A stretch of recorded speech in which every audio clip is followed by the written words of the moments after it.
5 আগস্টের পর থেকেই দেশের শীর্ষস্থানীয় দৈনিক প্রথম আলো নেতৃত্বের টানাপোড়েনে জর্জরিত। পত্রিকাটির গৃহ বিবাদের প্রভাব পড়েছে তার সম্পাদকীয় নীতিতে। কখনো এনসিপির দিকে ঝুঁকছে, কখনো বা উগ্র মৌলবাদীদের আস্থা অর্জনের জন্য প্রাণপণ চেষ্টা করছে, আবার কখনো বিএনপির সাথে সম্পর্ক করার চেষ্টায় ভুল রিপোর্ট করে বিতর্কিত হচ্ছে দেশের প্রভাবশালী এই সংবাদপত্রটি। প্রথম আলো ব্যক্তি চরিত্র হননের একটি প্রক্রিয়ার অংশ হিসেবে এবং যোগসাজশী হিসেবে এইরকম একটি অনুগত তোষামতকারীদের 830 প্লট উপহার দেন শেখ হাসিনা, এইরকম একটি শিরোনামে আমার প্লটটা দেওয়ার কথা উল্লেখ করেছে।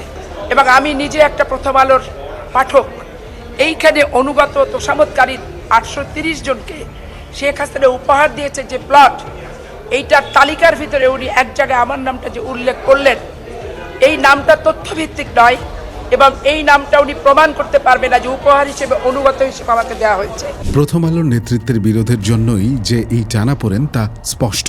আওয়ামী লীগের পতনে প্রথম আলো গুরুত্বপূর্ণ ভূমিকা পালন করে। দেশের সুশীল সমাজের প্রতিনিধি হয়ে পত্রিকাটি সাংবাদিকতার ন্যূনতম রীতিনীতি অনুসরণ না করে আওয়ামী লীগের বিরুদ্ধে সোচ্চার হয়। আসিফ নজরুল, আলী রিয়াজ, সৈয়দ রেজওয়ানা হাসান, জাহিদুর রহমান সহ বিভিন্ন ব্যক্তিকে দিয়ে আওয়ামী লীগের বিরুদ্ধে অবিরাম অপপ্রচার চালিয়ে যায় প্রথম আলো। আওয়ামী লীগের পতনের পর পত্রিকাটি আশা করেছিল অন্তর্বর্তীকালীন সরকার তাদের হাতের মুঠোয়, তারাই হবে দেশের নীতি নির্ধারক। ডক্টর ইউনূস দায়িত্ব নিয়ে প্রথম আলোর সম্পাদক মতিউর রহমানকে যমুনায় ডেকে দীর্ঘ সাক্ষাৎকার দেন। বিগত 2 দশকের অধিক সময় ধরে আপনাকে অনেক গালাগাল শুনতে হয়েছে, আদালতের বারান্দায় বারান্দায় ঘুরতে হয়েছে, পদ্মার পানিতে আপনাকে চুবানোর কথাও হয়েছে। হঠাৎ করে সব কিছু বদলে গেল।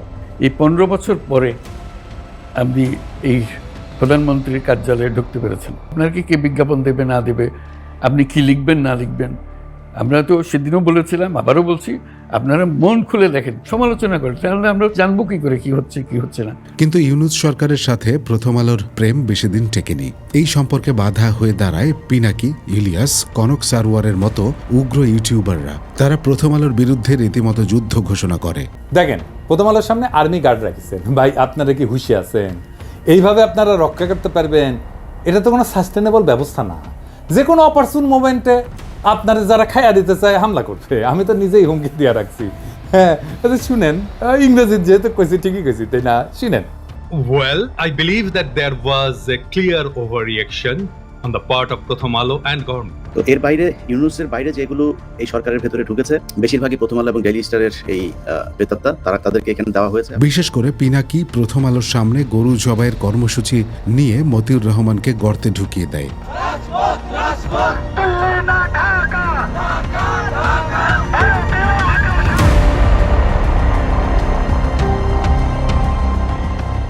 এই সুযোগ নেয় প্রথম আলোর ভেতরে থাকা মতি বিরোধীরা। সাজ্জাদ শরীফের নেতৃত্বে একটি অংশ মতিউর রহমানের এক নায়কত্বের বিরুদ্ধে অবস্থান নেয়। জুলাই আন্দোলনে নেতৃত্ব দেওয়া ছাত্র নেতাদের উপর ভর করে সাজ্জাদ শরীফ প্রথম আলোতে ক্ষমতাবান হন।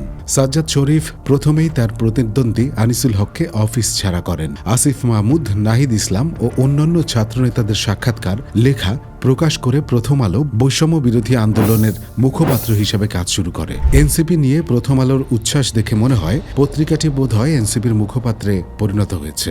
আসিফ মাহমুদের বই ছেপে, মাহফুজ আর নাহিদের বিশাল সাক্ষাৎকার ছেপে প্রথম আলোর সঙ্গে একান্ত সাক্ষাৎকারে নানা প্রশ্নের খোলামেলা জবাব দিয়েছেন অন্তর্বর্তী সরকারের প্রধান উপদেষ্টার বিশেষ সহকারী মাহফুজ আলম। সাজ্জাদ শরীফ মতিউর রহমানকে অলংকারিক সম্পাদক বানিয়ে দেয়, কিন্তু মতিউর রহমান পাকা কমিউনিস্ট। সংবাদপত্র দখলের বিদ্যা তার চেয়ে কে ভালো জানে? আজকের কাগজ আর ভোরের কাগজ ধ্বংসের কারিগর মতি সহজে আত্মসমর্পণ করবে তা কি করে হয়? মতিউর রহমান তার বিশ্বস্ত ক্যাডারদের দিয়ে এনসিপির বিরুদ্ধে রিপোর্ট শুরু করেন। সার্জিস হাসনাতের বিরুদ্ধে রিপোর্ট করে সাজ্জাদকে চাপে ফেলে মতিউর রহমান। হাসনাত প্রথম আলোকে হুমকি দিলে এনসিপি প্রথম আলো প্রেম ভেঙে যায়। এবার মতি বিএনপির সাথে সম্পর্ক গড়ে তোলার চেষ্টা করেন। বিএনপির মহাসচিব ফখরুলের দীর্ঘ সাক্ষাৎকার ছেপে বিএনপির পক্ষে একের পর এক রিপোর্ট প্রকাশ করে মতি আবারও পত্রিকার নিয়ন্ত্রণ নেওয়ার চেষ্টা করেন। আলী রিয়াজ, আসিফ নজরুলের উপর ভর করে মতি প্রথম আলোকে বিএনপির মুখপাত্র বানিয়ে ফেলেন। মতিউর রহমানের এই কৌশল ঠেকাতে সাজ্জাদ শরীফ বসে থাকেননি। তার অনুগত রিপোর্টাররা সারা দেশে বিএনপির দখল ও চাঁদাবাজি নিয়ে রিপোর্ট করতে শুরু করে। বিএনপির নেতাকর্মীরা অপরাধমূলক কর্মকাণ্ডের সঙ্গে জড়িয়ে পড়ছেন, সেসবের মধ্যে রয়েছে হামলা, খুন, দখল, অর্থদাবি, আধিপত্য বিস্তার নিয়ে সংঘাত, দলীয় পদপদবি নিয়ে সংঘর্ষের ঘটনা। এতে তীব্র সমালোচনার মুখে বিব্রত দলটির কেন্দ্রীয় নেতারা। সাজ্জাদের তত্ত্বাবধানে সেসব রিপোর্ট প্রকাশ করা হয় প্রথম আলোতে। এবার বিএনপি ক্ষুব্ধ হয় প্রথম আলোর বিরুদ্ধে। মতিউর রহমানকে হঠাতে এবার চরম উগ্র মৌলবাদের সাথে সমঝোতা করে সাজ্জাদ। মামুনুল হকের দীর্ঘ সাক্ষাৎকার প্রকাশ করে প্রথম আলো তার অসাম্প্রদায়িক চেতনাকে কবর দেয়। সাজ্জাদ জামায়াত, খেলাফত, হেফাজতকে বেশি কভারেজ দিয়ে মতিউর রহমানের দীর্ঘদিনের ইমেজের মুখে চুলকানি মাখিয়ে দেয়। বছরের শুরু থেকেই ধাপে ধাপে প্রার্থীদের নাম ঘোষণা করে জামায়াত ইসলামী। এই পর্যন্ত আমাদের দ্বারা যে যেখানে যত কষ্ট পেয়েছেন আমরা বিনা শর্তে পাল্টা জবাব দিতে মতিউর রহমান আসিফ নজরুলের মাধ্যমে আবার বিএনপির ঘনিষ্ঠ হওয়ার চেষ্টা করে।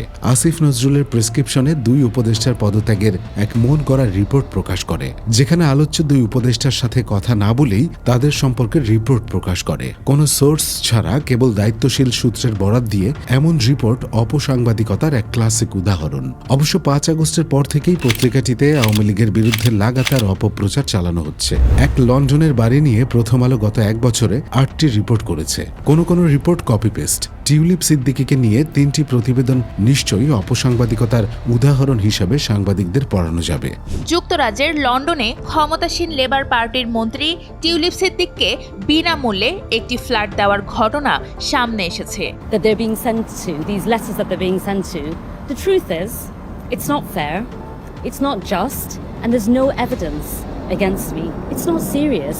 And I'm just urging the Bangladeshi authorities and anyone involved with this, the Anti-Corruption Commission, Professor Yunus, to let go of this political vendetta and just let me do my job, which is being the MP for Hampstead and Highgate. ভেতরের কোন্দলে এভাবেই প্রথম আলো এখন পাঠকদের কাছে বিশ্বাসযোগ্যতা হারিয়েছে।